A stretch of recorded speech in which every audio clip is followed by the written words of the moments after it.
বিশেষ করে আপুর পকেটের কয় টাকা আমি খরচ করি খাবারের পিছনে।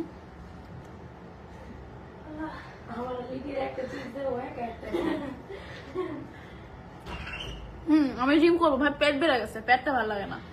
ঠিক আছে বডি ঠিক লাগতেছে, হাত পা সব মোটেছে ভালো লাগতেছে, পেটের লেগে প্রেগনেন্ট ওমেন লাগে আমার, একটু কমাবো।